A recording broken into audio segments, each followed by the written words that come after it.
Quand j'ai commencé à travailler sur le secteur du BTP, j'ai reçu plein de propositions malhonnêtes. Est-ce que tu peux m'envoyer quelques réfugiés là C'est-à-dire t'envoyer quelques réfugiés? Bienvenue dans le plafond de verre. Dans ce podcast, je reçois des personnes talentueuses qui ont réussi malgré les barrières invisibles qui se dressaient contre elles. Et la personne m'attrape et me dit hop, comme ça. Hein. Et il me regarde et me dit soit vous enlevez ce que vous avez sur la tête, soit vous ne passez pas l'entretien. On est simplement une politique RSE de plus. C'est du bullshit, c'est du mensonge, Ouais, c'est de la vitrine, c'est de l'écran de fumée, c'est pour dire voilà, regardez, on fait des trucs pour les Arabes et les Noirs. Salam alaikum. Alaikum salam. Comment ça va? Ça va, Ça fait plaisir de te recevoir. Bah, plaisir partagé, vraiment. Je ne vais même pas dire ton prénom, je vais même pas te présenter, je veux que toi tu te présentes. Et en fait, c'est très simple. C'est la première question que je pose à chaque invité. Ouais. C'est qui es-tu à l'instant T? Mais d'abord, je rappelle à tout le monde que nous sommes dans le plafond de verre. Est-ce que tu as compris le concept? Ouais. Tu sais, ça te parle? Et ça me parle. Ça correspond à ton... Carrément. Voilà, on est Je d'accord. crois que ça se voit. Je sais pas si ça se voit, mais en tout cas, dans ce que tu fais et dans ce que tu es, je pense que ça va résonner. ressortir. Ça va résonner. Ouais. Donc, on est dans le plafond de verre. Donc, le concept du podcast, je le rappelle quand même pour les auditeurs qui nous connaissent pas encore, c'est d'exposer les plafonds de verre de notre société à travers le parcours de ceux qui les ont explosés. Exploser, c'est un grand terme. Ça peut tout et vouloir rien dire, pardon. Ça peut être à travers une réussite particulière, un parcours atypique. En tout cas, on va parler de ça aujourd'hui. Mais avant toute chose, Dunia, je voudrais que tu te présentes et que tu me dises aujourd'hui à l'instant T, le 9, je crois qu'on est le 9 février, le 9 février 2026, qui es-tu et comment tu te définis? Donc, Dounia Anache, et je me définis d'abord comme mompreneur, je dirais, maman et entrepreneur. Ok. Voilà comment je me définis aujourd'hui. Maman de combien d'enfants? 3 enfants. 3 enfants.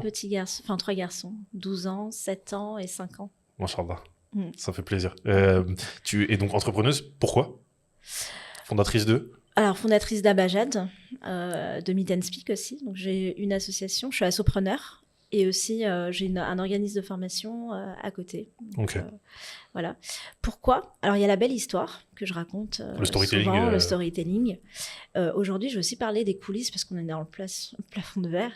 Il y a aussi l'histoire un peu qui a fait que je n'avais pas d'autre choix que d'entreprendre en France, tout simplement, et de me tourner vers l'entrepreneuriat. Pourquoi? Alors, déjà, mon parcours, moi, j'ai 2 masters. Très bonne à l'école, bonne élève, etc. Et vraiment, en sortant de master, j'étais très confiante. Je me disais, mais avec 2 masters en poche, obligée, je trouve du travail. Master en quoi en plus? Alors, en ingénierie de formation. Ok. Donc, je l'ai eu à la Sorbonne et à la Chambre de commerce et d'industrie de Paris. Donc, j'étais vraiment confiante. Je me disais, voilà, en plus, j'avais fait une classe préparatoire. Enfin, voilà, élitiste, etc. Je me disais, mais forcément, obligée. Tu sais, quand tu manques d'humilité quand quand tu sors d'études, t'es là, tu te dis ouais non c'est sûr. Et en fait, j'envoie des centaines et des centaines de CV, rien, pas de réponse. Déjà quand on me répond négativement, je suis contente parce je me dis au moins on a regardé quoi. Enfin on a reçu mon CV et je me dis il y a un truc qui va pas. Enfin, il y a quelque chose qui ne va pas. Et en discutant comme ça, alors c'était soit pour être prof de français, soit ingénieur pédagogique, soit formatrice, voilà, les choses qui m'intéressaient. Et puis pourquoi t'es diplômée, quoi? C'est pourquoi je suis diplômée et j'ai toujours voulu faire ça, moi. Enseigner, enfin, depuis que je suis petite, je vais être prof de français, je vais être prof de français. Je disais ça à mes frères, les pauvres, je les prenais, j'ai 4 frères, je les prenais, je leur disais on va jouer à la maîtresse, je faisais la maîtresse. Et je n'arrivais pas à trouver de travail. Donc j'ai fait des petites missions, tu sais, j'ai même travaillé dans les cantines, tu sais, dans les maternelles, des choses comme ça. Et j'avais les dames, tu sais, de cantine qui me disaient mais t'es jeune, reprends tes études, tu peux devenir professeur. Et je la regardais, je me disais mais je le disais dans ma tête, mais j'ai déjà les diplômes pour, mais ça marche pas. Donc je portais déjà le voile à cette époque-là. Quand t'étais étudiante? Voilà, Okay. donc à 18 ans, je l'ai porté. Et du coup, en sortant d'études, voilà, enfin, ça n'avait pas été un frein à l'époque. J'ai pu faire mes études comme ça, bref. Et en fait, oui, en faisant une petite mission, tu sais, les études là, le soir, ouais. j'ai quelqu'un qui m'a regardé, qui m'a dit tiens, c'est bizarre, une arabe qui donne des cours de français. Je l'ai regardé, j'ai dit ah ouais, c'est comme ça qu'on me perçoit en fait. Et t'as compris que c'était Et ça j'ai le problème. compris en fait que c'est pour ça, c'est que je vends mon produit, moi, c'est je vends du français. Donc quand je conçois des ingénieries, c'est des ingénieries pédagogiques autour du français, sur des métiers. Alors quand j'ai fait à la Chambre de commerce et d'industrie de Paris, c'était sur des métiers business, vraiment d'hôtellerie, de tourisme, des choses assez. Et en fait, ma tête, elle correspondait pas au produit que je vendais. Et ça, vraiment, j'ai eu un tilt comme ça quand il m'a dit cette phrase. Je dis, ah ouais, en fait, on me perçoit comme ça. Parce que je me percevais pas Ouais, forcément. parce que dans ta tête, toi, t'es J'avais genre... pas ce recul-là, en fait, sur moi. Donc, Mais alors, attends, du coup, excuse-moi. et ce qui m'a amené à l'entrepreneuriat, du coup, c'est que je postulais Ouais. rien. Mon père qui était très triste parce que pour lui, l'école, c'était très important. D'ailleurs, il voulait pas forcément... Il avait peur qu'au moment où j'ai décidé de porter le voile, il m'a dit, ma fille... t'as tellement travaillé, est-ce que tu vas réussir après à trouver du travail Voilà, il voulait que je sois indépendante financièrement. Et donc, il était très triste de voir cette situation. Et puis, mon mari aussi qui m'a encouragée, qui m'a dit, attends, t'as pas fait... Parce que lui, il n'a pas eu l'opportunité, il était dans une cité qui... Enfin bref, il me disait, il y avait un turnover de profs, il n'a pas pu bien finir ses études comme il le voulait. Et il m'a dit, t'as pas fait tout ça pour à la fin rester à la maison, ne rien faire. Donc, si tu as envie de travailler, il va falloir que... Enfin, faut trouver une solution. Tout l'entrepreneuriat. Et l'entrepreneuriat, pour moi, ça a été vraiment ce qui m'a libérée. Parce que j'étais plus... je venais, moi, entrepreneur, avec ma proposition. Et c'était plus... le fait de passer des entretiens... le rapport de force, il était un peu, pour moi, je me plaçais à égalité. Voilà. Alors, vous me prenez comme je suis. Pousse. Je dois faire un petit retour arrière. Ouais. Donc, la première question que je t'ai dit, que je pose à chaque fois dans le podcast, c'est comment tu te définis à l'instant T. La seconde, c'est toujours quelle est ta définition du plafond de verre? C'est quoi un plafond de verre pour toi? Ouais. Avant, je t'aurais dit, il n'y en a pas forcément. Parce que dans ma tête, il n'y a pas de limite. C'est-à-dire que je me mets pas de limite et je t'expliquerai pourquoi. Par contre, quand même, aujourd'hui en France, je peux dire qu'il y a un plafond de verre. Enfin, je le vis et je l'ai vécu. Et pareil, là, j'ai eu un autre déclic quand on m'a prononcé cette phrase parce que, pareil, j'ai percé avec Abajad. Enfin, je suis partie de 0 €, 0 réseau. J'ai intégré, je t'ai dit, plusieurs incubateurs. Il y a du résultat dans ce qu'on fait. Enfin, ce qu'on fait marche et fonctionne et plaît et il y en a besoin. C'est quoi Abajad? À Bajad, on forme et on accompagne des personnes réfugiées vers l'emploi. Donc, je suis partie de mon savoir-faire initial qui est l'apprentissage du français. Et l'idée, c'est de faire du français autour de métiers spécifiques, des métiers en tension. Aujourd'hui, il y a 500 000 postes qui ne sont pas pourvus chaque année en France. C'est énorme, dans des domaines bien précis. Et l'idée, c'est de se faire rencontrer donc, ces talents qui sont venus d'ailleurs, personnes réfugiées, qui ne demandent qu'à travailler, mais qui rencontrent cette barrière de la langue, avec le monde de l'entreprise, qui sont aussi en galère, je le dis, on se place vraiment d'égalité à égalité, parce qu'il y a du turnover, il y a un manque d'attractivité dans des secteurs comme le BTP, la restauration, la propreté, enfin des métiers qui n'attirent pas et qui n'arrivent pas à conserver leurs collaborateurs. Et l'idée, donc, c'est de faire du français autour de ces métiers, de les accompagner au niveau administratif, de faire de l'immersion dans ces métiers et après de les placer dans ces entreprises. Okay. Donc, on a une soixantaine d'entreprises partenaires qui travaillent avec nous et on a plus de 74% de taux de réussite, c'est-à-dire de personnes qui, à l'issue de notre parcours, obtiennent donc un contrat de plus de 6 mois. Okay. De 6 mois jusqu'au CDI, CDDI, etc. Ok. Donc le plafond de verre. Ta définition du plafond de verre. Avant de me dire le premier plafond de verre que tu as reconnu, qui est la troisième question. Ouais. Moi, le plafond de verre, c'est que pour moi, c'est malgré tout ce que tu peux apporter, malgré tout, et tu sens que tu peux carrément aller très loin, et il n'y a pas de raison, en fait. C'est que la société fait que, je veux dire, autour, tu ne peux pas aller au-delà parce qu'on ne te laissera pas dépasser un certain stade. Okay. Et ça, en fait, tu n'as pas la maîtrise. C'est des facteurs exogènes, des choses sur lesquelles tu n'as pas la maîtrise. Et tu peux moi, je suis toujours passée par la fenêtre. On m'a jamais ouvert les portes. Tu peux passer par la fenêtre, faire ce que tu veux, mais à un moment donné, ça va bloquer. Ok. Et c'est ce qui t'est arrivé, du coup? Ça va bloquer, bah oui. Et moi, j'ai quelqu'un, pareil, qui a fondé une asso, qui est blanche. Enfin, elle m'a regardée. Je lui ai dit comment je m'y prenais, etc., pour ma recherche de fonds, etc. Elle m'a dit, Tounia, elle me dit, tout ce que tu fais, c'est parfait. Elle m'a entendu pitcher, elle m'a dit, tu pitches incroyablement bien, tu travailles super bien. Elle m'a dit, moi, je m'appelle Hélène, je suis blanche, j'ai fait Sciences Po. Elle m'a dit, c'est facile pour moi.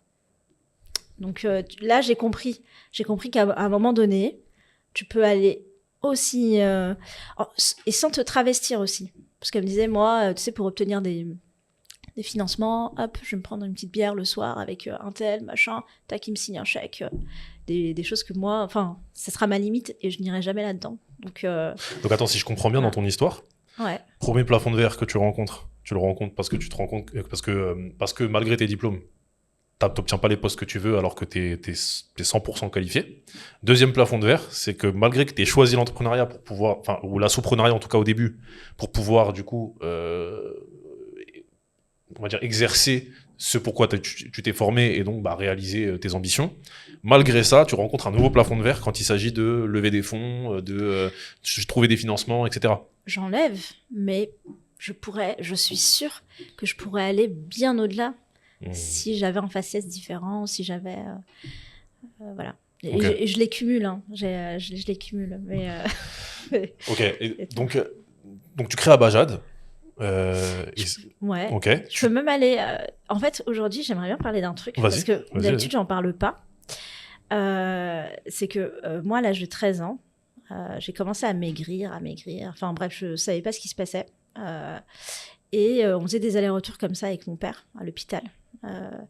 Et bref, à un moment donné, mon père m'a dit bon, ça va pas. Vraiment, j'étais tellement maigre qu'au collège, on m'appelait cure-dent sur pattes. Okay. Donc, c'était vraiment. Donc c'était vraiment, ça se voyait quoi. Ah oui, ça se voyait, ça n'allait pas. Tout le monde croyait que j'étais anorexique. Moi, je savais que j'avais envie de manger, mais je n'y arrivais pas. C'était physique. Et un jour, donc il me ramenait chez le médecin à chaque fois. Elle me disait oui, non, il va falloir manger, mademoiselle, machin. Et mon père il me dit non, je te ramène à l'hôpital, ça va plus là. Ça va plus. Il faut qu'on sache ce que t'as. Il me ramène à l'hôpital, il me voit, il me dit entrez tout de suite, mademoiselle, ça ne va pas, machin. Bref, j'étais arrivée à 2 jours près, je mourrais. Enfin vraiment, j'étais arrivée à un seuil en dessous du seuil d'anorexie, tellement j'étais maigre. C'était vraiment. Et puis là, on me diagnostique, on fait toute une batterie d'examens, machin, et on me diagnostique une maladie. On m'a dit que j'aurais à vie, en fait. Comment elle s'appelle cette maladie ? C'est la maladie de Crohn, ça s'appelle. Ok, je connais. Voilà, c'est ça. Tu peux développer, dire qu'est-ce que ça représente concrètement ? Ça a différentes formes. Chez moi, ça se manifestait comment, en fait ? Par des vomissements, de forts vomissements qui faisaient que plus rien ne passait, même pas l'eau. Je pouvais même pas boire un verre d'eau. Okay. Et donc, je restais 15 jours sans m'alimenter, sans boire, et tout passait par les tuyaux. Voilà, pour que je puisse... Il y a différentes formes. Il y a d'autres personnes qui vont avoir de fortes diarrhées, et c'est des poussées que tu as, et puis voilà, jusqu'à des opérations que j'ai subies aussi, etc. Donc c'est chronique, c'est une maladie chronique. C'est chronique, tous les ans, rechute. Voilà. J'avais ma petite routine. Okay. C'est-à-dire que là, on me diagnostique, et pour moi, ça a été un moment très important. Parce que je suis restée plusieurs mois à l'hôpital. J'étais trop maigre, en fait. Fallait me réalimenter, m'expliquer bien ma maladie, etc. Mais déjà, première chose, c'est que j'étais soulagée. Moi, quand on m'a annoncé ma maladie, j'ai dit, ouf, enfin, je peux poser des mots sur ce que j'ai. Ça, c'était super. Enfin, déjà, c'était une rahma pour moi. Je me dis, enfin, je peux poser des mots. Une fois qu'on sait, en fait, il n'y a rien de pire que de ne pas savoir. Une fois qu'on sait, on peut agir. Voilà, et pourtant j'étais jeune. Bref, ma mère est venue et elle m'a dit, écoute, Dounia, maintenant tu as 2 solutions. Soit tu vas être l'ami de la maladie, soit tu vas être son ennemi. Par amie, elle voulait me dire, en fait, soit tu vas coucouner dans le lit avec elle, et voilà, je suis malade, machin, et tu feras rien de ta vie, parce que voilà, tu vas te conforter dans le truc de je suis malade. Soit tu vas dire, bah non, en fait, je vais me lever, et je vais faire des choses, je vais combattre, et je vais faire des choses. Donc elle m'a dit cette phrase, à 13 ans, tu comprends pas très bien, mais c'est resté quand même dans ma tête. Je sors de l'hôpital, et là, je veux reprendre une vie normale, en fait. Ça faisait plusieurs mois que j'avais pas été à l'école. Ça faisait un trimestre que j'avais loupé l'école, j'étais en 4e. Je reprends, j'étais la petite, comme diraient mes frères, la petite faillotte, qui se met, la bonne élève qui se met au premier rang, qui écoute, machin. Parce que mon père nous a toujours dit que c'est comme ça qu'on s'en sortirait, par l'école. Et je voulais le rendre fier. Et là, j'arrive, et donc ma prof principale me dit, Dounia, t'as loupé beaucoup de cours, et peut-être que tu vas pas pouvoir passer en 3e. Je l'ai regardé, je me dis, mais comment ça, je vais redoubler? Moi, Doulia, je vais redoubler? C'est impossible, j'ai toujours été de très bonnes notes, etc. Mon frère, on a 10 mois de différence, c'est-à-dire que j'allais me retrouver dans la même classe que lui. C'était hors de question. Donc elle m'a dit, ok, on fait un truc. Si au prochain contrôle commun, parce qu'on faisait des contrôles communs de tous les quatrièmes, tu as la moyenne, je te laisse passer. Et j'ai travaillé. Je me suis levée à 5h du matin. Je travaillais avant d'aller à l'école. Pendant les récrés, je travaillais. Le soir, je rentrais, je travaillais jusqu'à minuit. Et j'ai fait ça jusqu'à ce fameux contrôle commun. Et là, elle est venue me voir et elle m'a dit bon, tu sais, t'as loupé beaucoup de cours, c'est normal, si t'as pas une note extraordinaire. Je la regarde. Et puis mes copines qui étaient là, s'il vous plaît, laissez-lui une chance. Je la regarde et elle me dit, t'as eu 15. Et là, en fait, j'ai eu un truc dans ma tête, vraiment. La phrase de ma mère, c'était ça, c'est, en fait, cette maladie, elle t'empêchera pas de faire ce que tu as à faire, elle t'empêchera pas de vivre, elle t'empêchera pas d'étudier. Et chaque année, ça a été cyclique. 3e rechute. Encore, j'ai loupé l'école.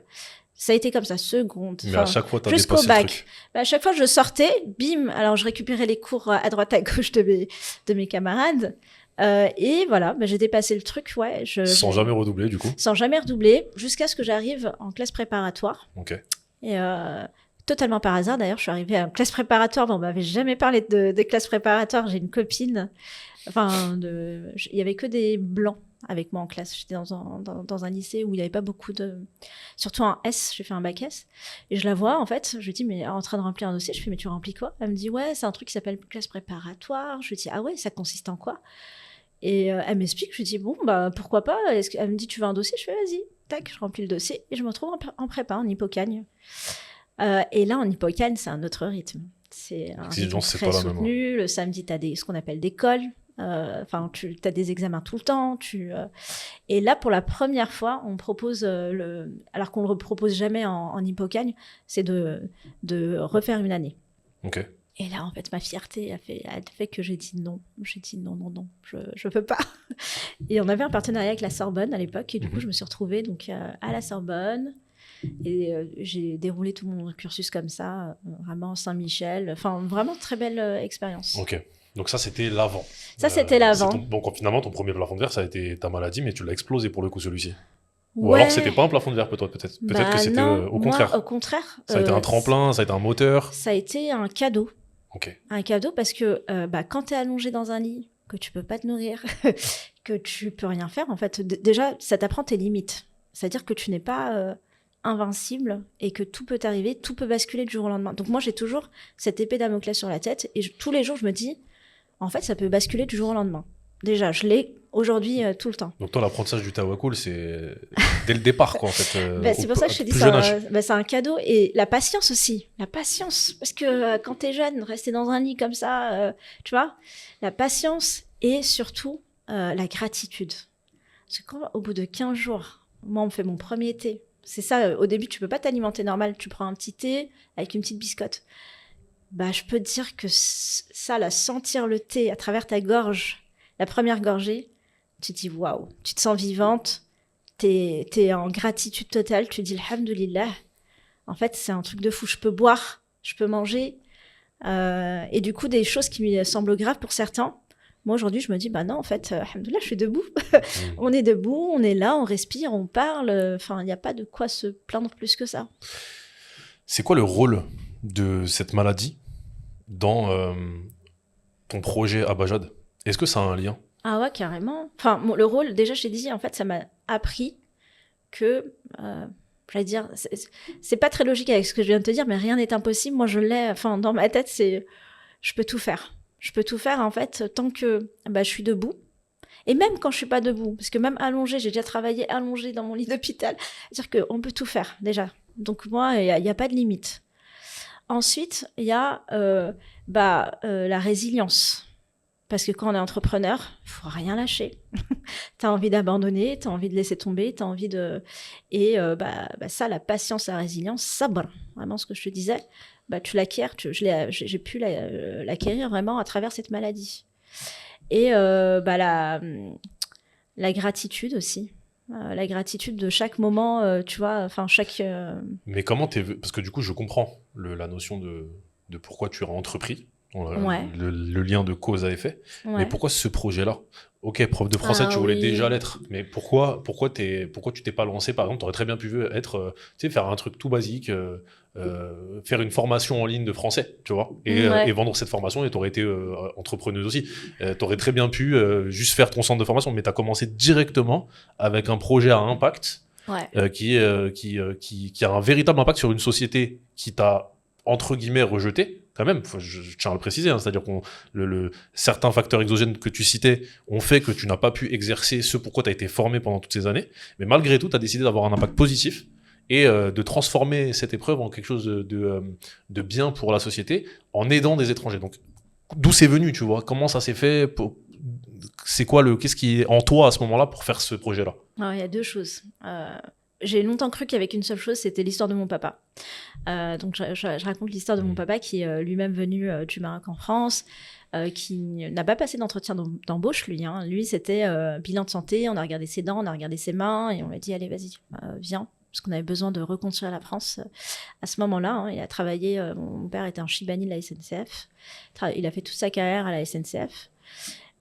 Et avec ce petit regret, enfin moi j'ai beaucoup d'admiration pour mon papa. Je le trouve très intelligent, voilà. Enfin, il nous a transmis beaucoup de choses et je me dis en fait j'ai ce regret de me dire tiens peut-être que s'il avait pu bénéficier de monter en compétences, de formation, il serait pas resté toute sa vie à travailler sous la pluie, dans le froid. Avec des horaires avec les 3-8 là, donc de nuit, enfin bref, qui m'ont bousillé sa santé. Parce qu'à l'époque, à la SNCF, un étranger ne pouvait pas passer de formation. Il fallait être français, il fallait avoir la nationalité. Okay. Donc il y a eu les Chibani ont porté plainte contre la SNCF, je ne sais pas si ça s'est dit, voilà, 10 ans. Ils ont eu gain de cause. Ils ont eu gain de cause et mon papa en fait partie. Voilà, mon papa en fait partie. Donc il y a cette première raison de me dire, bah tiens, c'est un petit peu une revanche en me disant, bah, moi je vais former des nouveaux arrivants. Donc on est sur une cible plutôt primo-arrivant chez Abajad, personnes qui viennent d'arriver en France. Et voilà, bah, ça me reconnecte à mon histoire, à mon héritage. Et la deuxième raison, et ça je m'en suis aperçue trop tard, et c'est parce que je pense qu'on invisibilise un petit peu l'impact des femmes, c'est le rôle de ma maman. Parce que ma mère me dit toujours que j'ai rien fait de ma vie, elle était au foyer, etc. Mais en fait, ma maman a fondé en 2005 une association elle-même, elle a cofondé avec ses copines, une association qui vient en aide aux orphelins. Okay. Et j'étais vice-présidente de l'association. Mes frères et moi, on a grandi dans l'impact et dans le devoir de servir et d'être utile à son prochain. Et donc, ma maman, qui n'a pas forcément été loin, enfin, n'a pas fait d'études supérieures, n'a pas de diplôme, n'a jamais travaillé vraiment, enfin, elle a travaillé pour nous, on est quand même 5, a eu le courage de se lancer et de se dire avec ses copines, bon, qu'est-ce qu'on sait faire ? On sait faire à manger, bah allez, on va gagner de l'argent comme ça.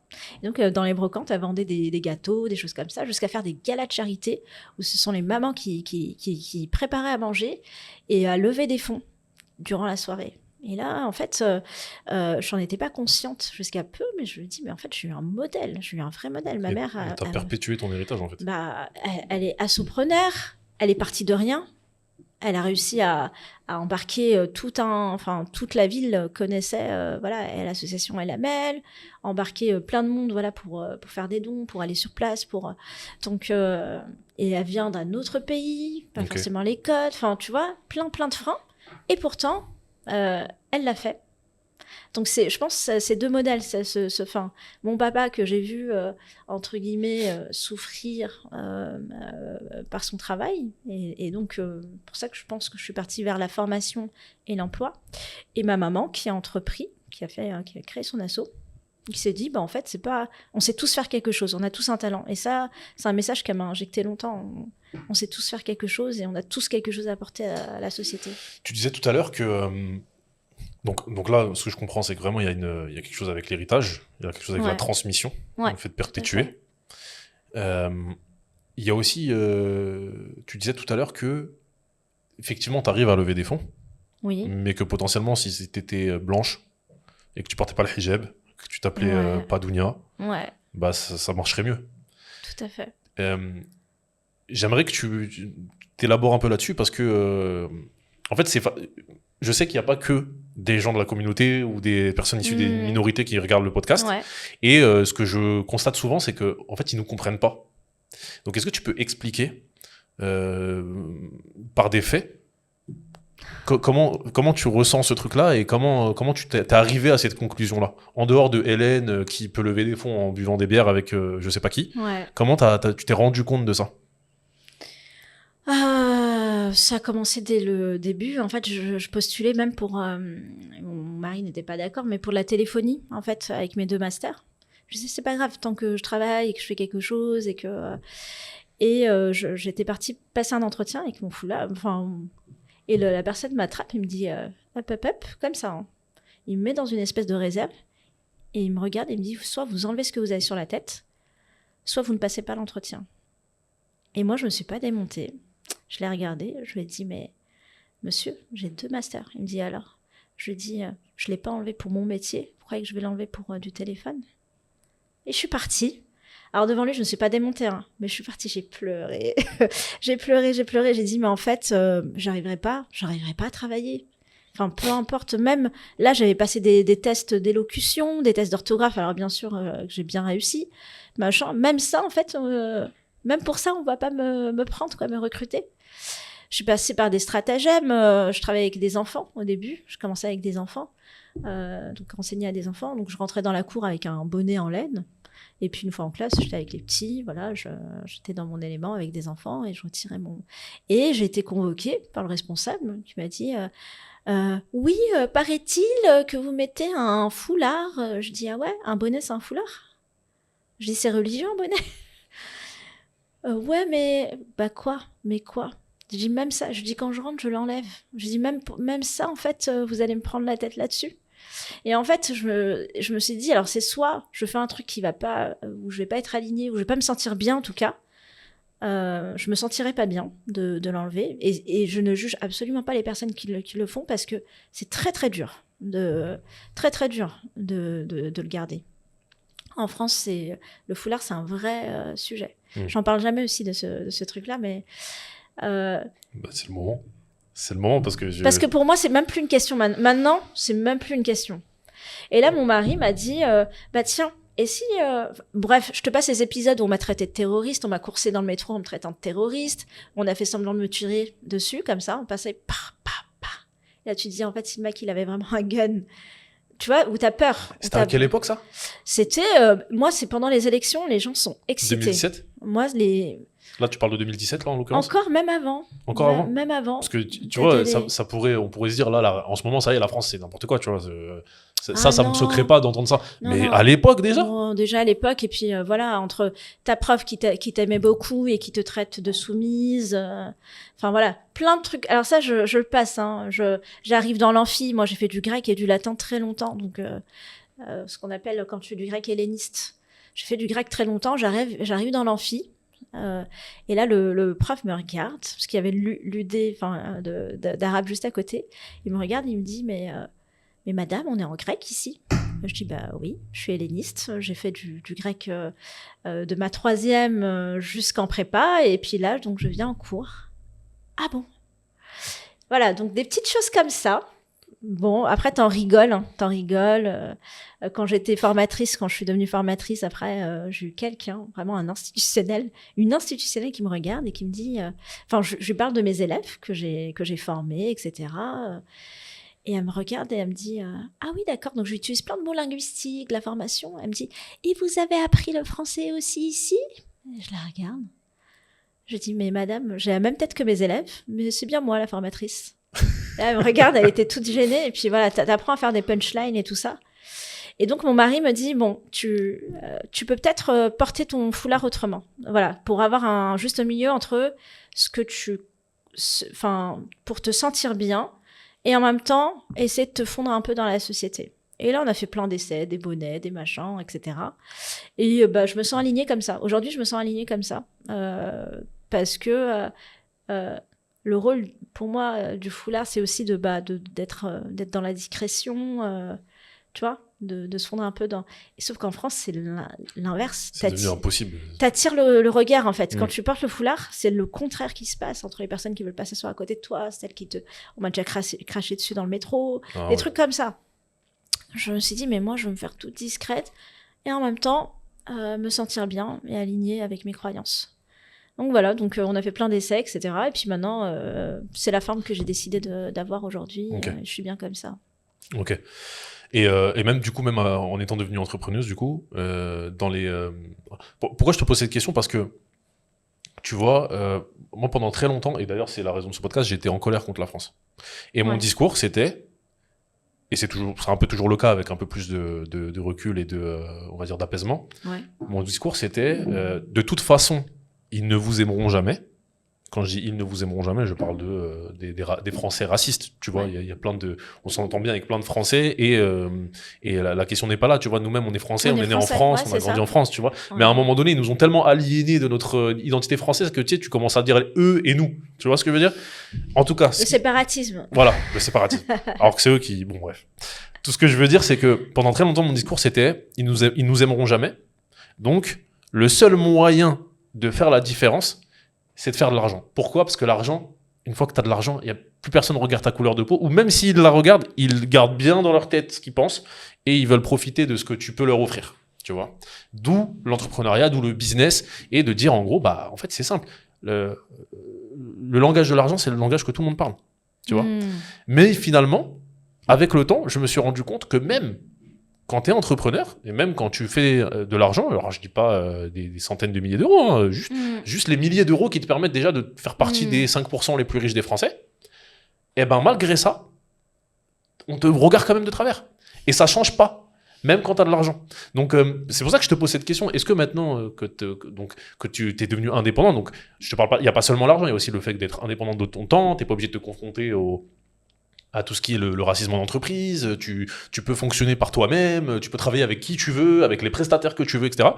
Est-ce que, malgré ça, tu as rencontré des limites et peut-être des obstacles invisibles pour faire avancer Abajad ou pour faire avancer ton centre de formation?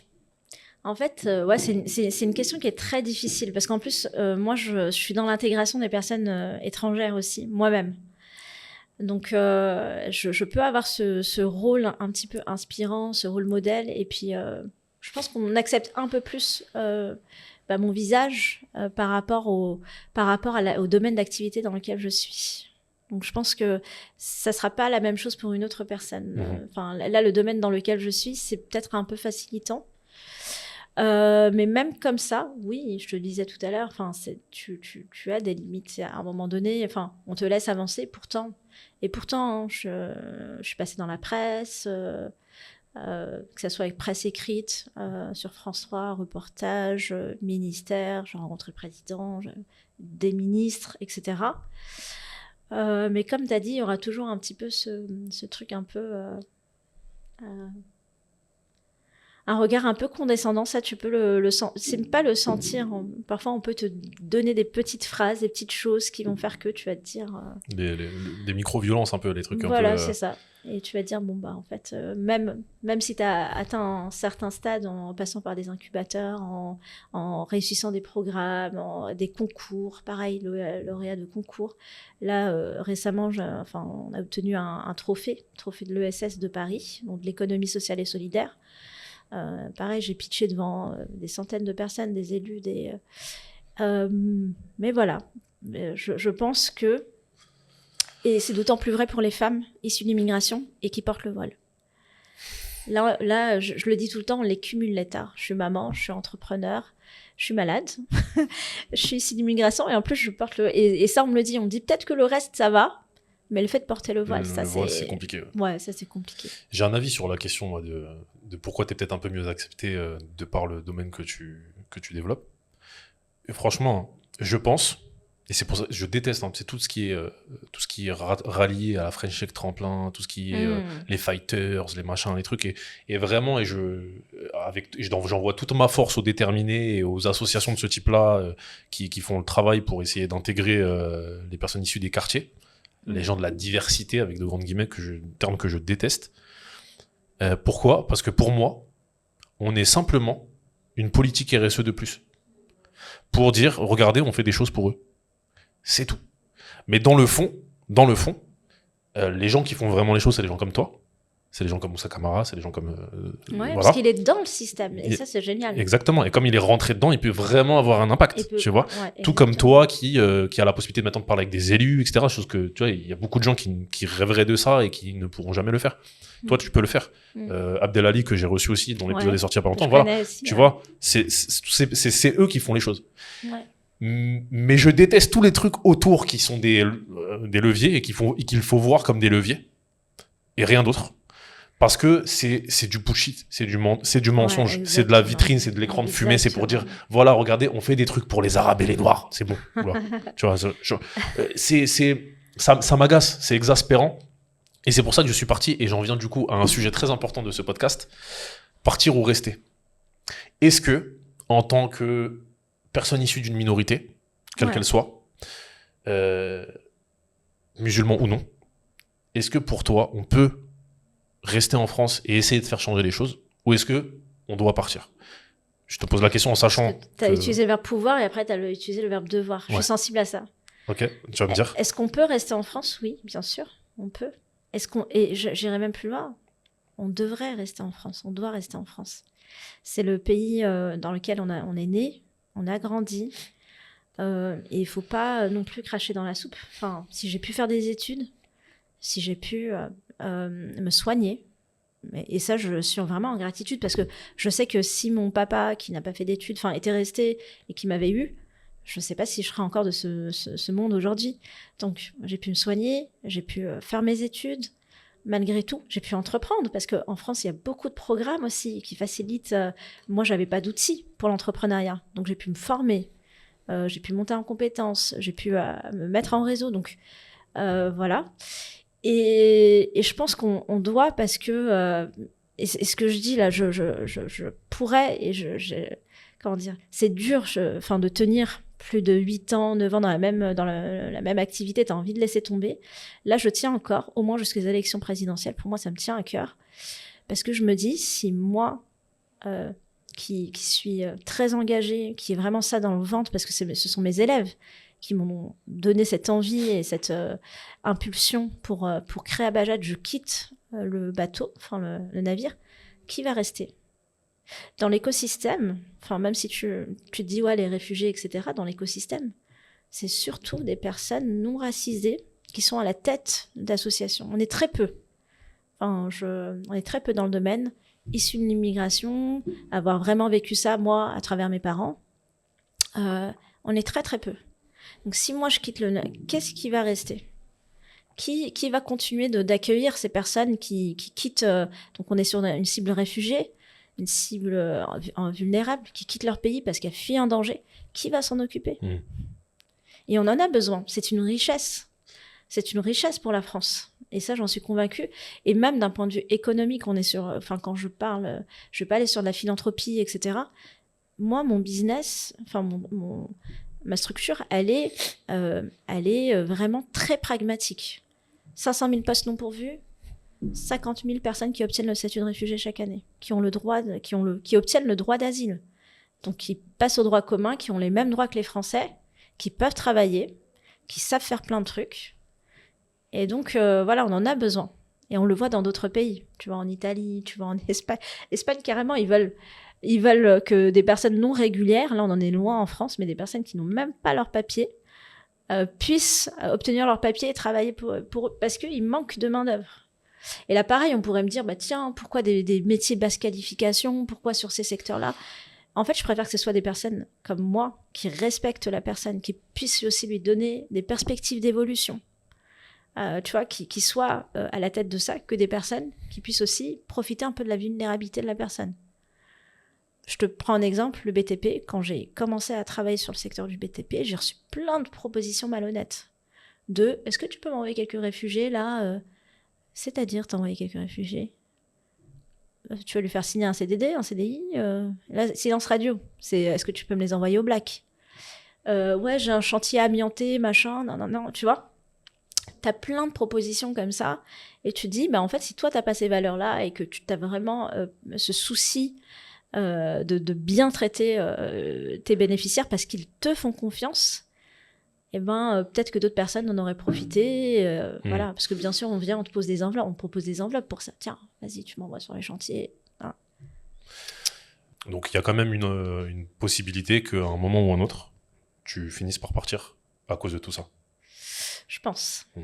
Je pense. Et pour répondre à ta question, tu me disais, est-ce qu'on doit... Enfin, pour moi, c'est non. Mais est-ce qu'on peut partir à un moment donné? Bah, je pense que oui. Quand on te pousse à bout, quand t'as plus l'énergie, bah, tu peux te dire... stop. De toute façon, si on est honnête, Ouais. comme tu as dit, il y a entrisme, il y a séparatisme. Il y a toujours un truc, en fait. Il y a toujours un problème. Donc, tant qu'à ne pas être accepté là où on est né, là où on a grandi, là où on a essayé de rendre, bah, autant se barrer, en fait. Parce que de toute façon, ils vont trouver un truc. Quand tu vas te barrer, ils vont dire, ouais, regardez, ils partent. Et quand il n'y aura plus personne, ils vont dire, mais pourquoi ils sont partis?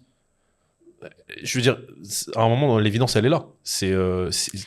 Ils vont pas nous accepter. Et même si tu donnes le maximum, tu vois, je te dis vraiment, je parle avec différents profils. Ouais. Ça peut être le profil vraiment qui a pas forcément les qualifications ou la possibilité de se barrer parce que bah, il est pas entrepreneur ou parce qu'il a pas une qualification qui serait très valorisée dans un autre pays, etc. Comme la dernière fois, c'était la semaine dernière, je parlais avec un avocat en droit des affaires Ouais. qui s'appelle Mounir. Donc je le salue s'il regarde ce podcast. Tu vois, il est de mémoire, il est marocain. Il vit en France. Il gagne très bien sa vie. Le droit des affaires, c'est voilà, je pense que j'ai pas besoin d'expliquer. Et il commence lui à se dire ouais, en fait, j'en ai marre un peu. Donc là, je suis en train de tester petit à petit. Je commence à mettre le pied, à revenir au pays. Je regarde un peu comment ça se passe. Je fais des petits week-ends par-ci, des petites semaines par-là, parce qu'en fait, j'en ai marre. Pourtant, il a de l'oseille, il est bien, ça se voit. Et je sais pas combien il gagne, mais je sais. Je sais qu'il est bien et c'est pas une inquiétude pour lui et que en plus son travail il peut le faire à distance. Ouais. Il peut gagner de l'argent avec qui il veut, que ce soit en France, aux États-Unis, au Congo, peu importe. Et lui-même, malgré son statut, malgré sa capacité, sa possibilité d'être très bien en France et de pas avoir les mêmes problèmes que quelqu'un qui n'a pas de qualification, qui est obligé de subir le monde du travail, subir subir les médias qui lui tapent dessus toute l'année, et même lui, il est en train de se dire, ouais, c'est bon, ça me saoule, je suis fatigué. C'est la fatigue. Tu vois ? La fatigue, la lassitude. Mais c'est quand tu quittes aussi la France que tu te rends compte que tu es profondément français. C'est et vrai. qu'il y a des choses. C'est vrai, 100%. Il y a des choses, des codes. Pas que tu as arrivé à l'heure. Moi, je suis venue 5-10 minutes avant, tu vois, j'étais là. Et je t'en remercie. C'est la ponctualité, l'assiduité. Et je dis pas que c'est mieux ou pas qu'un autre pays, c'est ce que je dis aussi à mes élèves. C'est différent. Mais t'es profondément français. Tu râles comme un Français. tu l'as, c'est aussi ce truc un peu... tu apprécies aussi la gastronomie française. Moi, quand je mangeais une bonne baguette, un bon fromage... 100%. Voilà, il y a des choses... Enfin, là, je te dis des choses un petit peu bébêtes, mais cet engagement citoyen, tu vois, qu'on a en France. Militer, etc. Je trouve pas que ce soit bébête. Je trouve que c'est culturel, en fait. On a la culture. On a la culture. Mais tu penses quoi d'ailleurs de cette espèce de schizophrénie qu'on a, les enfants d'immigrés? On est schizophrènes. C'est abusé, parce que finalement, alors bon, je vais parler pour moi, pas pour toi, parce que je connais pas ton contexte à toi, mais tu vois, moi par exemple, moi je suis né en France, j'ai été élevé par une mère célibataire, elle m'a pas parlé un mot de Dalija algérien de toute mon enfance. Donc je ne parle pas le Dalija algérien, le Dalija tout court, je ne parle pas. Genre, tu vois, je suis un Français, je suis un pur produit du terroir parisien en plus, tu vois, je suis né à Paris 19e, j'ai grandi dans le 19e. Ouais. Tu sais, je connais tout le délire, toute la culture parisienne, et ça se ressent même, tu vois, quand je parle avec des gens de banlieue, tu vois, même le fait de dire des gens de banlieue, c'est très parisien de dire ça, tu vois. Et quand je parle avec mes potes qui sont de banlieue, qui sont du 92, du 93, on a des débats sur Paris banlieue, et ça se voit que je suis un parisien, même parmi eux, tu vois. Mais, pour un Français, 100%, un F de souche, comme dirait la team extrême droite, un Français de souche, eh ben je suis pas... ça marche pas, ça colle pas. Donc j'ai une schizophrénie schizophrénie. Et en plus, t'as pas eu, je pense, comme moi, de ces allers-retours au pays. Exact. J'en ai eu quelques-uns jusqu'à, on va dire, jusqu'au lycée à peu près, au collège-lycée. Mais tu vois, j'ai pas eu le temps de créer du lien. J'ai eu plein de trous de 3-4 ans où j'y allais pas. Donc j'ai pas la connexion à la culture, tu vois. Moi, j'ai pas moi, c'est l'inverse. Enfin, alors déjà, je parlais arabe avant de parler français. Okay. Donc, et c'est pour ça que le français, enseigner le français pour moi c'était une langue seconde et voilà toute la magie de la langue de Molière. Enfin, moi j'ai toujours, je fais de la linguistique, je te dis du latin, du grec pour décortiquer les mots. Moi c'est mon kiff. Il y a un amour de la langue quoi, vraiment. Ah vraiment un amour de la langue, de décortiquer, de voir. D'ailleurs j'ai un TikTok qui s'appelle Madame Dounia à destination des personnes étrangères. Que je mettrai Voilà, alors qui en n'est pas description. super bien développé, mais le peu que je poste, eh ben, ça plaît. J'aime ça, j'aime la langue, j'aime la culture aussi, enfin la philosophie des Lumières. Enfin, tu vois, j'ai étudié tout ça. C'est vraiment, ça fait partie. Et en même temps, j'avais on parlait arabe quand on était tout petit, jusqu'à ce que je rentre à l'école et qu'on dise à mes parents, eh ben si vous continuez à parler en arabe, elle va avoir des problèmes à l'école. Et donc ma mère a commencé à nous parler français à la maison. Ça, c'est vraiment voilà, du grand n'importe quoi et qui se faisait à l'époque. Et je pense que si c'était de l'anglais, on lui aurait pas dit ça. On lui aurait dit « Oh, bah, bravo, elle parle anglais !» Bon, voilà. Là, le français, non, elle va avoir des problèmes, etc. Donc, la langue, si. Le retour au pays, c'était 2 mois quasiment tous les ans. Donc, il y avait déjà cette schizophrénie de j'ai une sphère familiale et amicale au Maroc, j'en ai une autre en France. Et tu vois, tu avais déjà une petite crise d'identité qui était déjà... D'ailleurs, c'est un sujet que j'aimerais bien développer. Je pense que j'inviterai un jour, on fera un podcast entre Marocains et Algériens. Pourquoi ? Parce qu'il y a je trouve qu'il y a une vraie différence dans, dans la transmission.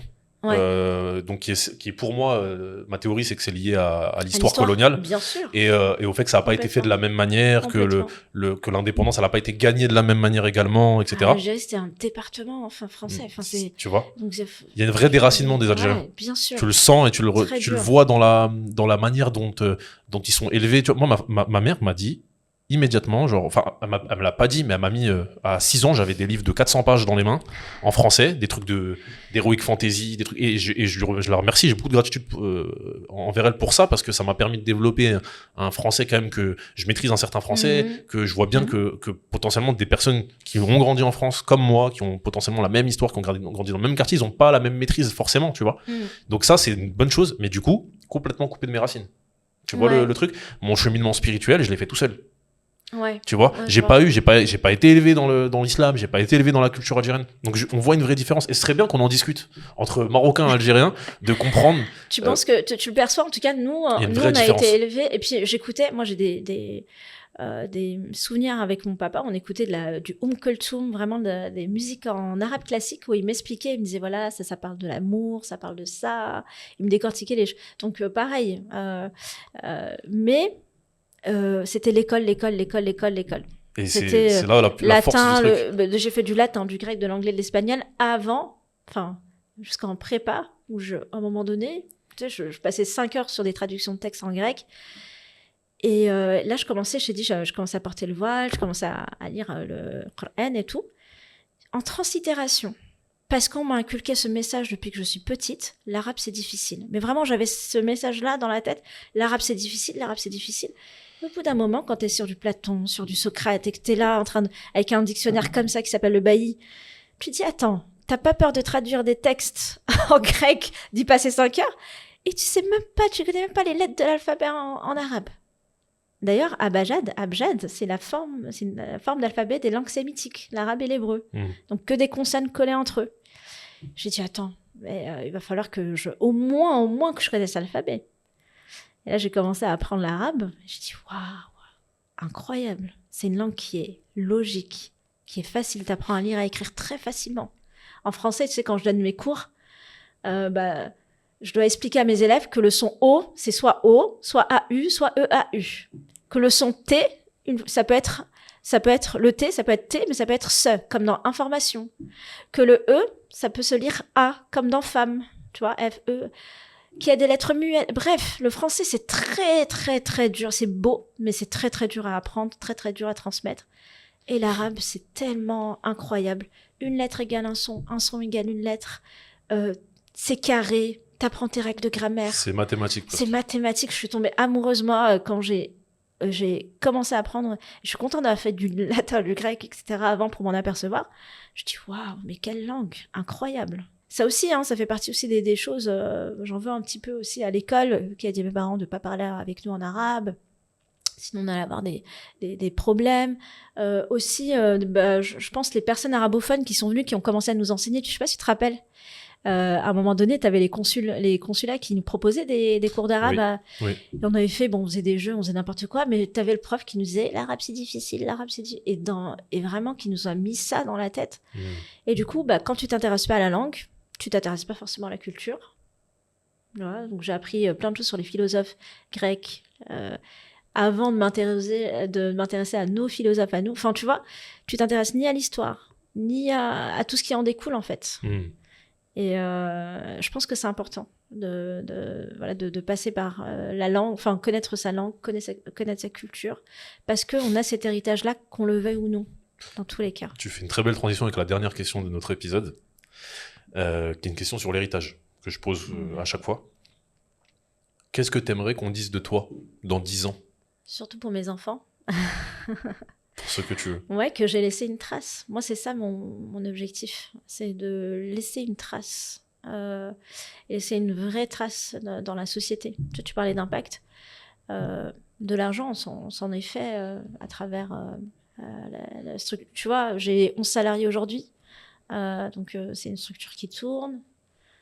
Voilà, comme il dit mon frère, il me dit avant que tu portes avant que tu crées Abajad et tout ça, souviens-toi quand tu gagnais 5 € de l'heure, j'essaie de donner des cours, tu sais, machin, et que après j'ai entrepris, que j'ai bien gagné ma vie, mais laisser vraiment une trace sur notre planète et que j'ai pu participer moi à rendre le monde un peu meilleur. Tu sais, c'est l'histoire du petit colibri, je sais pas si tu connais, de Pierre Rabhi.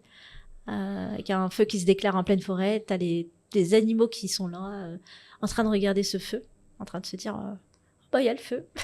Et t'as un tout petit oiseau, le colibri, qui commence à faire des allers-retours en puisant de l'eau, en essayant d'éteindre le feu.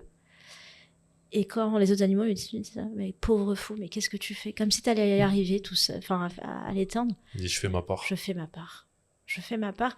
Et c'est comme ça, quand j'emborde mes équipes, moi, chez Abajad, je leur dis on fait notre part. On n'est pas sur des milliers de personnes. Tu vois, il y en a qui arrivent, nous on a accompagné 10 000 personnes, machin, non. Non, on est sur 260 personnes par an, avec un résultat qui me satisfait, 74% de taux de réussite à la fin. Et ça, c'est génial. On fait notre part. On fait notre part là-dessus. Faire notre part aussi, moi, auprès des orphelins, c'est important pour moi, parce que ma maman... Donc ça, j'aimerais bien aussi que mes enfants voient ça de moi. Qu'on a aidé, parce que je trouve que c'est le public le plus vulnérable au monde. C'est une protection, les parents. Tu vois, de pouvoir dire juste, j'ai mon papa, Moi, je t'ai dit, j'ai eu l'épreuve de la maladie, mais j'avais papa, maman à côté de moi. Quand tu vis une épreuve, cette épreuve-là, en étant entouré, en ayant cette protection, tu la vis autrement. Mais quand t'as même pas cette protection-là, c'est pour moi la vulnérabilité la plus haute, quand t'as pas tes parents. Surtout papa, qui apporte ce confort un peu financier, tu sais, c'est un peu matériel, et une stabilité. Ça, en islam, c'est surtout l'orphelin de papa. Donc, je pense, voilà, là, mon engagement maintenant au Maroc, donc avec l'antenne Abajad Maroc, j'ai une autre antenne. C'est plutôt ma maman qui l'a fondée et je l'aide. Ça se situe plutôt sur la cible des veuves, des orphelins. Et puis en ce moment, on lance l'opération Panier Ramadan, comme tous les ans, pour pouvoir les distribuer dans notre village. Donc c'est le nord du Maroc qui actuellement subit des inondations. Voilà. Donc c'est ça que j'aimerais laisser. Et puis, Ridat Loualidine. Le dernier truc, c'est le respect des parents. C'est ceux sans qui tout ça ne serait pas possible, ceux qui se sont sacrifiés. On a eu une génération qui se sont sacrifiés, et pour nous, parce qu'ils ont travaillé dur, et pour les personnes restées au pays. Donc je pense que c'est pour ça aussi que vraiment, moi, les personnes venues d'ailleurs, je les admire. J'ai une admiration, tu vois. Quand j'enseignais, je disais à mes élèves, j'apprends autant de vous que vous apprenez de moi. Peut-être même plus, de votre résilience, de votre, tu vois, avec les parcours qu'ils ont parcourus. Je suis très, très admirative. C'est beau, c'est beau. Voilà. J'ai juste 2 dernières questions. Ouais. La première, c'est quoi les projets à venir? Donc, tu as parlé des paniers Ramadan, quoi d'autre?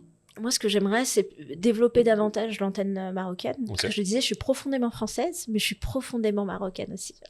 Et ça, on ne me l'enlèvera pas. Et on ne me dira pas, choisis. Je ne vais pas choisir. Je suis 100% française, 100% marocaine. Et du coup, j'ai envie de faire quelque chose aussi pour mon pays, pour le Maroc. J'ai envie de faire des choses.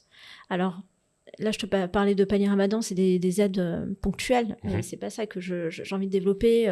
Vraiment de la formation pour les personnes vulnérables, pareil qu'en France, peut-être plus ciblée sur des personnes veuves en situation de handicap, parce que mon mari est très sensible sur le sujet. Il a son frère qui est en fauteuil, qui est décédé cet été. Voilà. Donc on a été voilà. Et le handicap au Maroc, c'est pas du tout. Enfin, tu vois l'état des trottoirs, des machins, tu peux pas circuler. Moi, mon beau-frère, il allait sur la route pour pouvoir. Tu vois, à chaque fois, on avait peur qu'il se fasse renverser. Donc, ouais, j'aimerais bien développer des choses qui font que, en fait, les personnes, on leur donne pas du poisson, mais qu'elles apprennent vraiment à pêcher. Et ça, ma mère, elle l'a fait à son échelle, hein, pour une personne qui, au Maroc, avait le sida, maladie très honteuse, qu'il a découvert parce que son mari était décédé de cette maladie-là, rejeté par la famille, rejeté par la société. Sa fille aussi, du coup, a eu cette maladie. On lui a juste donné une machine à coudre, et de cette machine à coudre, elle en a fait des miracles. Elle a une boutique aujourd'hui, c'est-à-dire qu'elle a commencé à coudre pour les gens, elle s'est acheté un premier beau tissu, elle a fait une robe de mariée, qu'elle a commencé à louer, et là maintenant, elle a carrément une boutique. C'est ça que j'aimerais, c'est faire des micro-projets pour ses talents cachés, et pouvoir vraiment développer un truc où ils sont autosuffisants. Et même, je vais aller plus loin, parce que cette dame, elle m'a dit, quand je suis partie la voir, elle est à Taroudant, dans le sud du Maroc, elle m'a dit, moi, on m'a aidée, et je vais aider comme on m'a aidée. Et du coup, en fait, pour toutes les orphelines, donc, qui n'ont pas leur papa, etc., elle leur offre la prestation de Negafac gratuite. Enfin, elle leur voilà. Donc, c'est non seulement de l'autosuffisance, mais peut-être même créer un cercle vertueux où la personne elle-même va pouvoir peut-être aider quelqu'un d'autre sur d'autres choses. Et au final, un cercle vertueux où chacun fait sa part. Chacun fait sa part, c'est important. Donc, toi, tu parlais de plafond de verre. Tout à l'heure, le verre, il est situé pour chacun à des hauteurs différentes. Pour moi, je l'ai quand même explosé, le plafond de verre. Ce que je t'ai dit, hein, je rentrais... c'est un petit peu opposé à ce que je t'ai dit, que t'es bloqué. Je suis bloquée de manière de macro. Si tu regardes le truc, tu te dis... Mais à mon échelle, je l'ai explosé. J'ai réussi des concours, j'ai rencontré, je t'ai dit, des élus, des ministres, invités par Macron. Pareil, tu te dis, en fait... je me serais pas dit que j'aurais eu cette destinée-là. Donc, chacun fait sa part. Peut-être que pour certains, ça va être des milliers de personnes, mais déjà, si tu fais ça sur une personne ou sur une chose, c'est déjà énorme, en fait. Dunia, merci. C'était vraiment un plaisir de te recevoir. C'était très riche comme échange. Il y aura plein de petits reels qui vont sortir. Sur lequel on va te mentionner. Non, franchement, c'est cool. J'ai hâte je me demande presque, tu sais, on a toute une ligne de production de podcast là. Je me demande même si je vais pas l'avancer dans le temps, parce que c'est tellement d'actualité en fait que. Ah, ce serait cool. Ouais, surtout le panier Ramadan comme ça. Ouais, en plus, je sais pas si on aura le temps, parce que le Ramadan c'est la semaine prochaine et tout, mais ouais, merci beaucoup d'être venu. Merci à toi. Merci d'avoir partagé tout ça avec transparence et avec sincérité. Et puis, Inch'Allah, un deuxième épisode, peut-être. Vu que maintenant, avec grand potentiellement, plaisir. on va pouvoir se recroiser. Moi, je vais être en France pendant quelques temps. Puis, tu repasses à Marrakech, tu nous feras signe. Souvent. Ok. Ça marche. Avec plaisir. Merci.